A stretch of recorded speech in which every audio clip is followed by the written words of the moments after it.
Next at 11, tragedy in Aloha. 2 deaths ruled a murder-suicide involving a mother and son.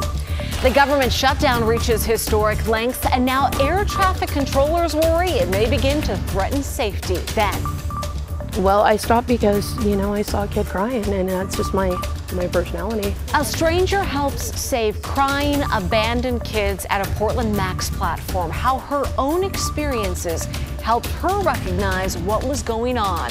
Your news starts right now. This is KGW News at 11.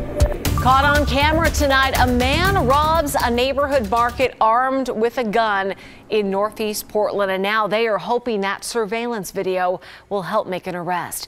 KGW's Devin Haskins is live at the Union Market on Northeast MLK tonight, where it happened. Devin? Yeah, Nina, it happened just before 5 o'clock this evening here at the Union Market on Northeast Martin Luther King Boulevard. Let's get straight to that video and see it once again. But first, this man's picture. This was all you could see of his face, his hood pulled tight as he walked out of the store. Just minutes before, the cashier says the man had walked in and said, "Give me the money." He goes through the register, stealing around $200. He then asks the cashier if she has any money in her pockets. Now keep in mind, he's doing this all while holding a gun here, and you can see it in his right hand. Here's his picture again as he's walking out the store. Witnesses say he took off on a bike. He's a black male, wearing a black hoodie, blue jeans, and at the time had red and white shoes on. The cashier says she may have known him, recognized him, but wasn't exactly positive. Good news is she wasn't hurt, just shaken up. They want to know if you know anything. They ask you to call Portland Police. Back to you. I imagine how scary that would have been. All right, Devin, thank you. Police say 2 people found dead in a mobile home in Aloha is a case of murder-suicide. Police say 23-year-old David Gellings stabbed and killed his 49-year-old mother, Lisa, and then shot and killed himself. Their bodies were discovered last night by a friend at the Pine Ridge Mobile Park on 195th in Aloha. No word from police yet on a motive. Police have identified the man they say was shot and killed outside of a Eugene middle school yesterday. They say he is 30-year-old Charles Frederick Landeros of Eugene. This is video of him from when he was a student at the U of O. Our news partners KEZI in Eugene interviewed him when he was part of a protest in fall 2017. Yesterday, police say he went inside Cascade Middle School and got into an argument about child custody. The police were called and he was asked to leave. Police say as they were escorting him out of the building, he started fighting. That's when they say he pulled out a gun. An officer shot and killed him. No one else was hurt, and that school was put into lockdown. Another football player announcing he is suing the University of Oregon. Workouts were so hard under former coach Willie Taggart, they allege. These players say their kidneys are damaged. We now know the intentions of all 3 players who were hospitalized back in 2017. KGW's Art Edwards has been covering this story for us this week, and he joins us now with the latest. Art? Nina, 2 of the 3 players have filed lawsuits over the incident. However, the 3rd player involved, tight end Cam McCormick, announced today that he will not sue. McCormick tweeted today he will not join Doug Brenner and Sam Patassi in negligence lawsuits. In the tweet, he said he wanted to make a public announcement that he respects his teammates and their decision. He also said he looks forward to putting the unfortunate situation behind him and moving forward. McCormick was hospitalized along with Doug Brenner and Sam Patassi. Patassi filed his $5 million lawsuit Thursday in Multnomah County Circuit Court. Patassi claims the University of Oregon was negligent for failing to prohibit, regulate, or supervise the workouts. Also, that former head coach Willie Taggart and Areli Oderinde were negligent. The NCAA is also named in the suit. Taggart and Oderinde are now both at Florida State. Brenner's $11.5 million lawsuit was filed on Wednesday. He played 4 years at Oregon. Taggart had just been hired as Oregon's football coach.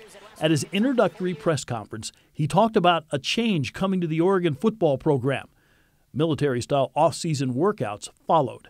They started with these workouts that were aimed not to get us better at football, but to break us, to break our will, to see who would quit. Brenner, Patassi, and McCormick all ended up in the hospital suffering from rhabdomyolysis. For Brenner, it was life-changing.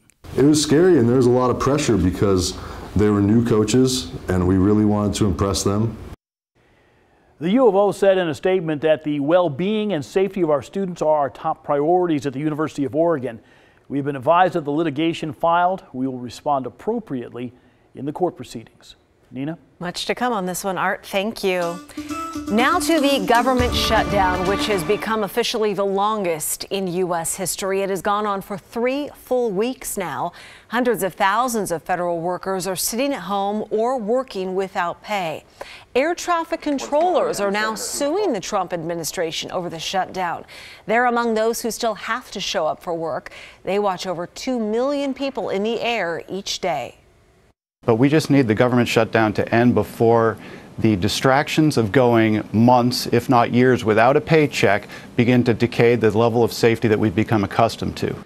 The sticking point remains funding, of course, for President Trump's proposed border wall. Democrats say the top priority should be to reopen the government and then continue discussions on border security.